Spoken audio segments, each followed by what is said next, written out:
Alhamdulillah wa salatu wa salam ala rasulillah. Louange à Allah seul, éloge et salut à son messager Mohammed. Marhaban bikum jami'an, bienvenue à tous. Spécialement pour cet audio, je vais parler exclusivement en français, en lisant. Donc moi je lis en arabe, mais je traduis directement. Il s'agit d'une liste de leçons, de points intéressants à tirer et qui sont conclus à partir de l'histoire de Moussa et Al-Khadir, tel que Allah nous l'a raconté dans Surat Al-Kahf et tel que les a notés Cheikh Abdurrahman ibn Nasir As-Sa'di, qu'Allah ait pitié de lui. Il y a donc dans cette histoire étonnante et grandiose de nombreuses leçons à tirer et des grands principes, des grandes règles au sujet desquels on va citer une partie, avec l'aide d'Allah. Première leçon, on y voit le mérite de la science et le mérite d'entreprendre des voyages pour aller apprendre et approfondir ses connaissances. On voit que cela fait partie, est de la plus grande importance. Car Moussa a entrepris un long voyage qui l'a épuisé et il a préféré cela à rester parmi les Israélites pour leur enseigner et être leur guide. Il a préféré les quitter pour ce voyage. Pourquoi ? Pour approfondir ses connaissances, ce qui montre donc le grand mérite à faire cela. La leçon suivante, c'est qu'il faut commencer toujours par le plus important avant le moins important. En effet, approfondir ses connaissances, apprendre est plus important que de se priver de connaissances et de se préoccuper de l'enseignement des autres sans soi-même apprendre. Et si on peut faire les deux, bien entendu, cela est bien plus parfait. Il y a donc deux cas de figure, au moins deux cas de figure. Premier cas de figure, celui qui enseigne aux autres mais n'apprend pas, c'est bien. Mais celui qui va approfondir ses connaissances est meilleur que celui qui enseigne sans apprendre, et celui qui à la fois apprend et enseigne, donc apprend lui-même, approfondit ses connaissances et les partage avec les autres, c'est la situation la plus parfaite. La leçon suivante, troisième leçon, il est permis d'avoir un serviteur, quelqu'un qui est à notre service, que l'on soit en voyage ou que l'on soit sédentaire, quelqu'un qui nous épargne de fournir certains efforts, quelqu'un qui nous permet de nous reposer. Donc faire cela par souci de confort est permis, comme a fait Moussa. Autre leçon, la quatrième, c'est que celui qui est en voyage pour acquérir un savoir ou pour lutter, un djihad, ou autre acte similaire, si l'intérêt est qu'il informe de son objectif et de sa destination, cela est préférable au secret. Il vaut mieux faire cela que de le garder secret, parce que le dire clairement, l'exposer, va permettre de s'attirer plusieurs bénéfices, comme le fait de s'y préparer, comme il faut, comme le fait que les choses soient faites de manière transparente. C'est également une manière d'exprimer son amour intense pour cette adoration, comme Moussa a dit à son serviteur, qu'il ne cessera d'avancer, de poursuivre son voyage jusqu'à atteindre donc le point de rencontre, même s'il devait pour cela voyager pendant une interminable période. Et également, comme a fait le prophète sallallahu alayhi wa sallam, à lui éloge et salut, lorsqu'il a informé ses compagnons pendant la bataille de Tabouk qu'il allait se rendre dans ce lieu en le citant. Alors que d'habitude, lorsque le prophète sallallahu alayhi wa sallam menait des expéditions, il gardait la destination secrète. Et donc dire ouvertement ou garder secret, cela dépendra de l'intérêt qu'il y a à le faire. Autre leçon, c'est d'attribuer le mal ou les causes du mal au diable, dans le sens où c'est lui qui embellit cela et qui incite à commettre ce méfait, ce mal.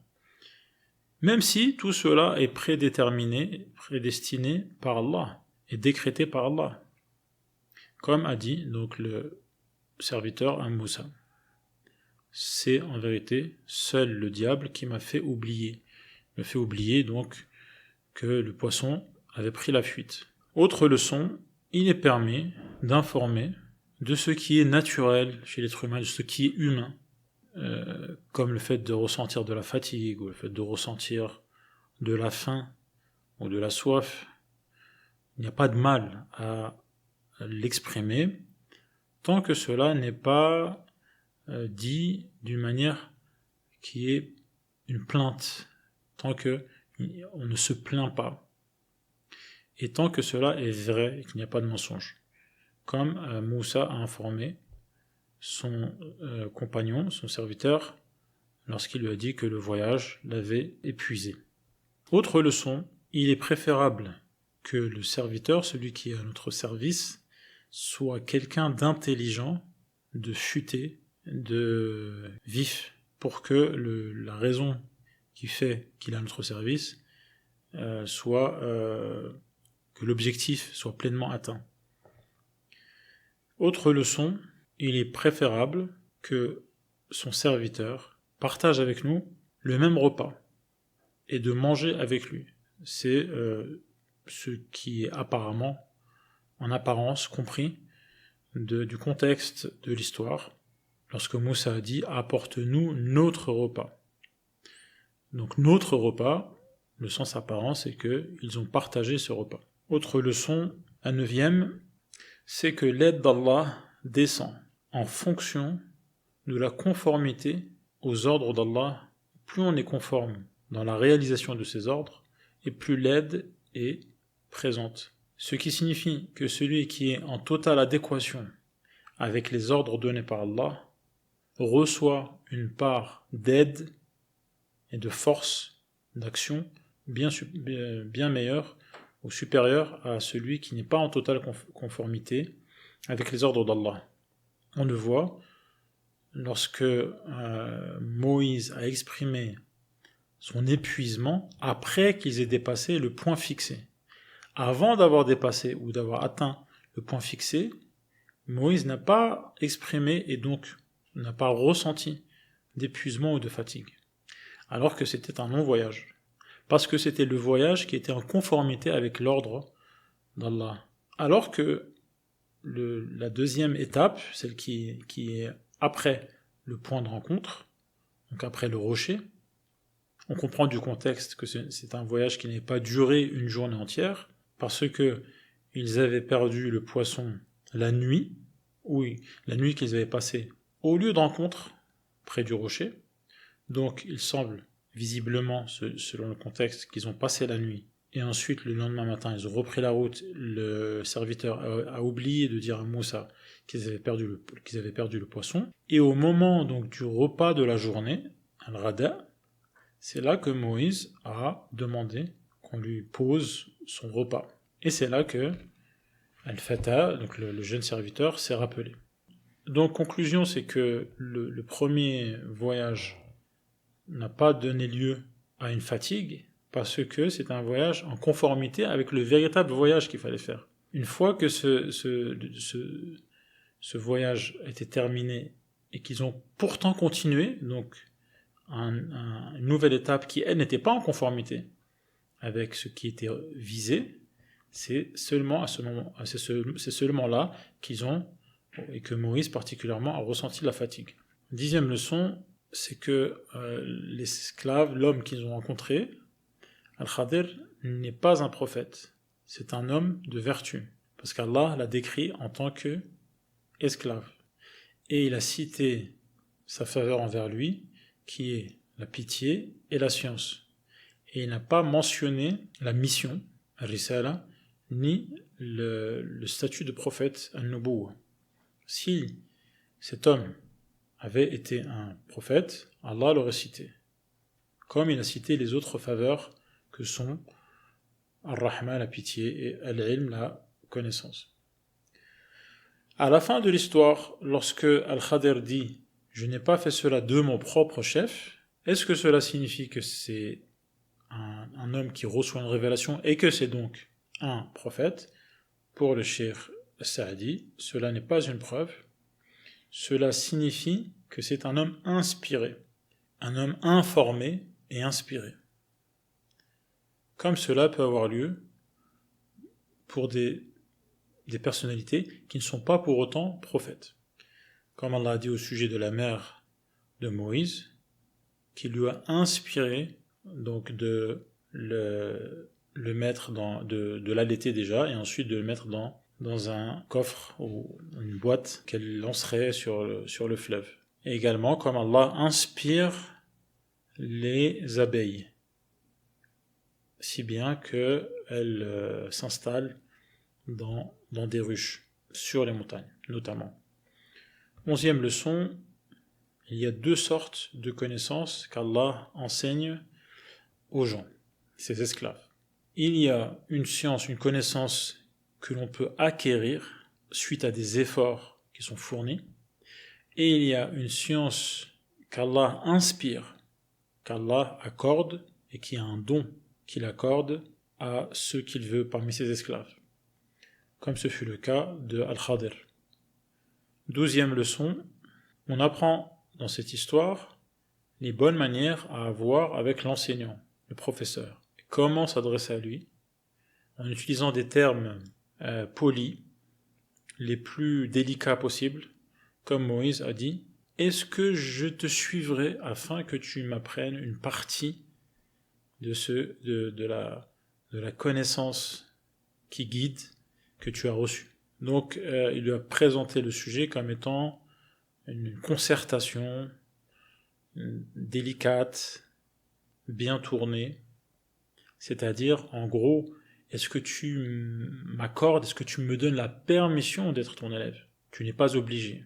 Et dans cette formulation, il y a également la reconnaissance que c'est Moïse qui a besoin que cet homme lui enseigne, contrairement aux gens qui sont endurcis ou qui sont victimes de leur orgueil, qui n'arrivent pas à montrer, à exprimer à l'enseignant qu'ils ont besoin de lui. Il prétend qu'ils sont des partenaires, donc quelque part à égalité, et certains vont même jusqu'à croire que c'est eux, finalement, qui apprennent à leurs professeurs, alors que ce sont des ignares. Ainsi donc, l'humilité face à l'enseignant, l'expression du besoin qu'on a de son enseignement, c'est ce qu'il y a de plus utile, de plus bénéfique pour l'élève et l'apprenant. La leçon suivante est la modestie de l'homme qui a pourtant plus de mérite devant un autre homme qui a moins de mérite. Car il n'y a aucun doute sur le fait que Moïse a plus de mérite que Al-Khadir. La leçon suivante, c'est que le savant émérite a tout intérêt à apprendre une discipline dans laquelle il n'est pas expérimenté, auprès d'un autre savant, même si le degré de cet autre savant est bien moindre que le sien. Parce que Moussa, alayhi salam, à lui le salut, fait partie des messagers doués de fermeté, donc des meilleurs messagers qui sont les meilleurs êtres humains. Allah lui a accordé, leur a accordé tous ces prophètes doués de fermeté. Allah leur a accordé un savoir bien supérieur à celui du reste des prophètes et donc du reste de l'humanité. Cependant, il y a une discipline, c'est-à-dire un domaine particulier du savoir qui était donc bien connu de Al-Khadir, contrairement à Moïse. C'est donc pour cela que Moïse a tout fait pour acquérir également cette branche du savoir qui était dans laquelle Al-Khadir excellait. On en tire comme leçon que le faqih, donc le juriste, celui qui connaît parfaitement les lois de l'islam, muhaddith, qui connaît parfaitement les paroles du prophète sallam et les hadiths de manière générale, si sa connaissance dans une discipline n'est pas excellente et qu'il a des manquements dans un domaine tel que la grammaire, la syntaxe ou la morphologie ou autre discipline, il ne convient pas que ce grand savant ne l'étudie pas auprès de ceux qui maîtrisent ce domaine. Même si ceux qui maîtrisent ce domaine particulier ne sont pas, eux, des juristes et des spécialistes du hadith. Autre leçon, c'est d'attribuer la connaissance et tous les mérites, de les attribuer à Allah le Très-Haut, et de reconnaître cela, et de remercier Allah pour cela, comme Moïse a formulé lorsqu'il dit à Al-Khadir de lui enseigner ce qui lui a été enseigné, autrement dit, ce qui lui a été enseigné par Allah. C'est donc une manière de reconnaître que toutes les faveurs viennent de la part d'Allah, et c'est donc une manière de le remercier pour cela. On apprend également dans cette histoire que la science utile, la connaissance bénéfique, c'est le savoir qui nous indique les voies du bien. Toute connaissance qui nous apprend, qui nous mène vers la voie du bien et qui nous permet d'être à l'abri des chemins maléfiques, donc tout savoir qui en lui-même est cela, ou est une cause qui permet d'atteindre cela, eh bien, cette connaissance appartient au domaine de la science utile. Toutes les autres formes de savoir seront soit néfastes ou inutiles. Comme on voit dans la formulation de Moussa avec Al-Khadir, lorsqu'il le sollicite pour apprendre auprès de lui ce qu'il a reçu comme savoir qui montre la bonne voie. Rushda. On apprend également dans cette histoire que ceux qui n'ont pas la force de supporter la compagnie du savant et de la science et de persévérer et de tenir bon dans cette voie, la voie de l'apprentissage, eh bien ces gens rateront proportionnellement à leur manque d'endurance une partie de ce savoir. Donc celui qui n'a aucune endurance n'apprendra rien. En revanche, celui qui s'arme de patience, persévère dans cette voie, persiste, il atteindra ses objectifs. Comme Al-Khadir, qui a présenté comme excuse devant Moïse que il ne réussira pas à le supporter. L'excuse qu'il avait présentée au début, comme pour lui dire que cela ne sera pas possible d'avancer ensemble. Autre leçon, la plus grande manière de réussir à s'armer de patience, c'est de faire le tour de la question. C'est-à-dire de savoir précisément quel est ce sujet, quel est ce domaine qui nécessite une patience et une persévérance. Et en avoir donc un aperçu complet. Parce que celui qui ne sait pas de quoi il s'agit, ou ne sait pas quelle en est la finalité, quelles en sont les conséquences, quel en est l'intérêt, quel en est le fruit, il ne possède finalement pas la cause qui va lui permettre d'endurer et de résister jusqu'au bout. Comme Al-Khadir avait annoncé à Moïse, lorsqu'il lui dit que ce qui va faire en sorte, ou ce qui fait en sorte qu'il ne pourra pas le supporter, c'est qu'il ne fait pas le tour de la question de ces sujets pour lesquels il va falloir le supporter. On tire également comme leçon de ne pas se précipiter, de s'assurer, de prendre des précautions avant de rendre un jugement et avant d'avoir une opinion au sujet de tel ou tel domaine. Et il ne faudra pas le faire avant de savoir quelle en est la finalité et quel est l'objectif qui a été visé. On tire également comme leçon, c'est de lier les actions des serviteurs à la volonté d'Allah et de ne jamais dire « je ferai ceci ou cela » sans dire « Inch'Allah » si Allah le veut. On voit également dans cette histoire qu'avoir la ferme intention est une chose et mettre à exécution cette ferme intention lorsque la situation se présente, c'en est une autre. Car Moïse avait promis d'être patient, c'est-à-dire qu'il était prédisposé et préparé, seulement il n'a pas réussi au moment venu. On voit également comme leçon que si l'enseignant voit qu'il est dans l'intérêt de l'étudiant de le dissuader de poser des questions initialement, et donc s'il voit qu'il est préférable pour l'étudiant qu'il attende que le professeur lui-même lui explique tel ou tel sujet, alors cet intérêt devra être respecté. Par exemple, l'étudiant peut ne pas avoir les capacités suffisantes pour comprendre ce sujet-là maintenant. Ou alors le professeur peut lui interdire de poser des questions précises sur des sujets qui ne sont pas primordiaux, qui ne sont pas les plus importants. Ou alors que son esprit n'est pas encore prêt à aborder. Ou parce qu'il pose une question qui est hors sujet. On voit également qu'il est permis de prendre la mer lorsqu'il n'y a pas de danger. On voit également qu'on ne peut pas en vouloir à celui qui a oublié, que cela concerne les droits d'Allah ou les droits des esclaves, comme Moïse a rappelé à Al-Khadir pour la première fois, qui était effectivement un oubli. On voit également dans cette histoire qu'il convient d'être indulgent envers les gens, de leur pardonner, et de ne pas leur imposer au-dessus de leur force, et qu'il ne convient pas d'exiger d'eux ce qui leur est impossible ou trop pénible, ce qui les épuise, parce que cela va finir par être une cause de séparation, de divergence et donc de lassitude.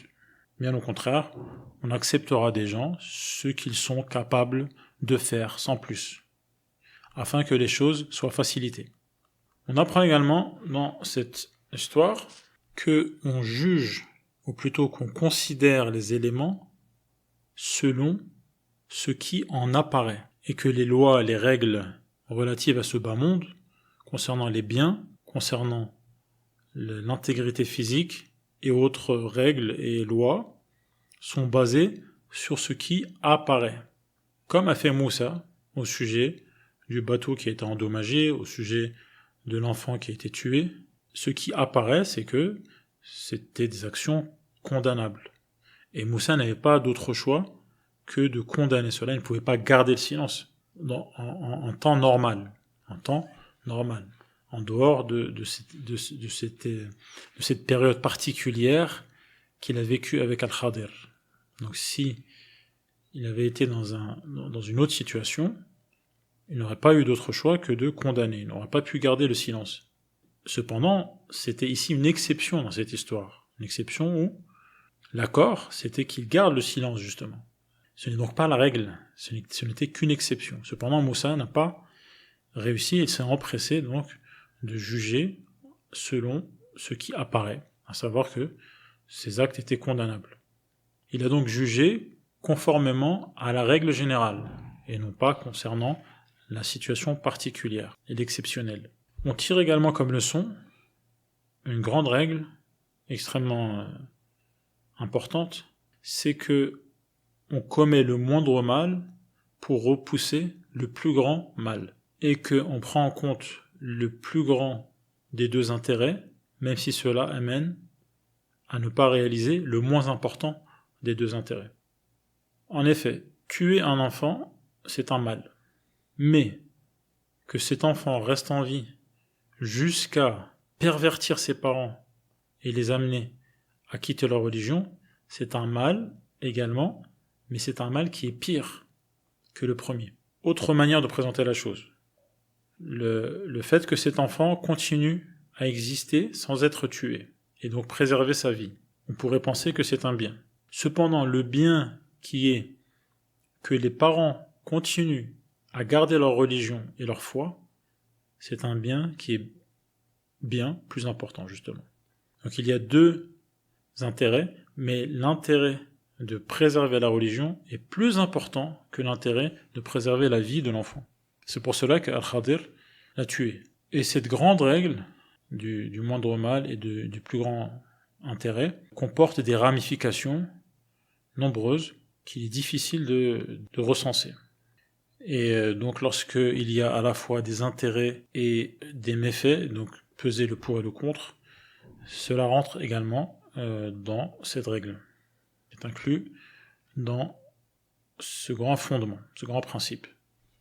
Il y a également une autre règle très importante, c'est que agir concernant les biens d'autrui, si cela est réalisé dans son intérêt ou pour repousser un méfait, cela est permis, même sans permission, même sans la permission du propriétaire.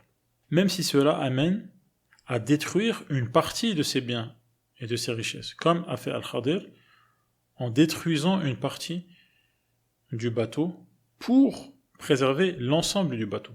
Donc il a voulu que ce bateau ait un défaut pour que le bateau tout entier ne soit pas saisi par le roi injuste. Ainsi, sur la base de cette règle, s'il y a par exemple un incendie ou une noyade ou autre catastrophe dans une inondation ou autre catastrophe qui concerne la maison de quelqu'un ou les biens, les propriétés de quelqu'un, et que pour préserver la majorité, il est indispensable de détruire une partie, ou de démolir une partie de l'avion, de la maison par exemple, pour préserver l'autre partie qui elle est plus importante, cela sera permis, même sans la permission du propriétaire. Cela est même pas seulement permis, cela est même incité. On est même incité à le faire religieusement parlant, afin de préserver les biens matériels. Et également, si quelqu'un d'injuste s'apprête à confisquer les biens de quelqu'un, et que une personne réussit à empêcher cela en donnant une partie de ses biens seulement, pour préserver l'autre partie, cela est permis même sans la permission du propriétaire. Autre leçon, c'est qu'il est permis d'avoir un travail, un gagne-pain en mer, comme cela est permis sur terre, vu la situation de l'équipage du bateau, et il n'y a pas de désapprobation qui est exprimée dans cette histoire. On apprend également qu'il se peut que le pauvre, al-miskin, ait de l'argent, ait des biens.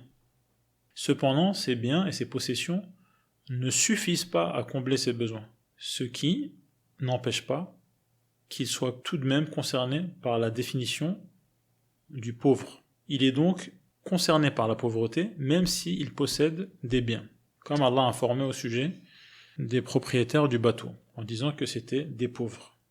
On apprend également que le meurtre fait partie des pires péchés, comme on le voit dans la condamnation de Moussa, et que si ce meurtre a lieu dans le cadre d'une punition selon la loi du talion, de tuer quelqu'un parce que lui-même a tué, cela n'est absolument pas condamnable. C'est pour cela que Moussa a précisé que cet enfant a été tué sans que lui-même ait tué qui que ce soit. On apprend également que les gens vertueux sont préservés même dans leur descendance. Leurs enfants sont préservés également. Lui-même est préservé et c'est sa progéniture.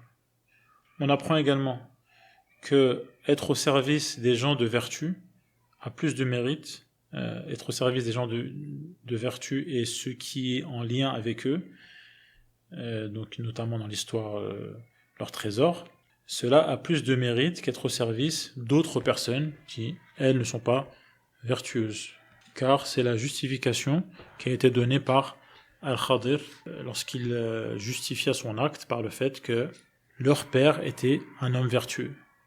On apprend également dans cette histoire à être poli avec Allah dans le choix des termes, parce que Al-Khadir a attribué le dommage qu'il a causé au bateau, il l'a attribué à sa propre personne en disant Aradtu an a'ibaha, j'ai voulu que ce bateau ait un défaut. Ça c'est ce qui est donc négatif. Quant au positif, on l'attribue à Allah, comme Al-Khadir a dit فَأَرَادَ رَبُّكَ أَن يَبْلُغَ أَشُدَّهُمَا. C'est Allah qui a voulu que ces deux orphelins atteignent l'âge de maturité, afin qu'ils extraient leur trésor, et cela est une pitié de ton Seigneur. Et comme également a dit Ibrahim, lorsque je tombe malade, c'est lui, en parlant d'Allah, qui me guérit. Donc il a attribué la maladie à lui-même, et il a attribué la guérison à Allah. C'est donc une manière d'être poli. Comme également on dit les djinns, nous ne savons pas si c'est un mal qui est voulu concernant les habitants de la terre ou si leur Seigneur leur veut une voie de bien. Donc en attribuant le mal à la voie passive, voulue, et en attribuant le bien à Allah. En sachant que tout est créé par Allah et tout est prédestiné par Allah. Mais c'est la politesse dans les attributions. On apprend également dans cette histoire que l'ami, le compagnon, ne doit pas se séparer de son compagnon avant d'avoir une excuse valable qui fait que donc cela est justifié et qu'on ne peut pas le lui reprocher. Comme a fait Al-Khadir avec Moïse. On apprend également, avant-dernière leçon, que être en accord avec son ami, son compagnon, tant qu'il n'y a pas de péché, cela est une cause pour que leur amitié, leur compagnie dure et se prolonge et se renforce. Et également, le fait d'être toujours en désaccord va être une cause de coupure. Dernière leçon, dans cette histoire de Moussa et Al-Khadir, c'est que ce qu'a réalisé Al-Khadir est en vérité en conformité avec la prédestination d'Allah. Et Allah a fait en sorte que Al-Khadir soit la cause de la réalisation de cette prédestination, afin que les gens en tirent des leçons et que cela soit l'indice leur montrant de manière évidente à quel point Allah prend soin de ses créatures dans ce qu'il prédétermine. Et que Allah prédestine envers ou concernant ses esclaves de nombreux éléments qu'ils détestent même fortement, alors que cela est dans leur intérêt religieux notamment, comme dans l'histoire de l'enfant qui a été tué, ou dans leur intérêt matériel, comme cela est le cas dans l'histoire de l'équipage et du bateau, et que donc ces trois cas qui sont mentionnés dans l'histoire de Moussa al-Khadir, ce sont en vérité des exemples et des échantillons des soins délicats et de la douceur et de la générosité d'Allah dans tout ce qu'il décide, afin que les gens sachent cela et soient donc satisfaits complètement lorsqu'Allah prédestine à leur sujet ce qui leur est pénible. هذا والله أعلم وصلى الله على محمد وعلى آله وصحبه أجمعين والحمد لله رب العالمين.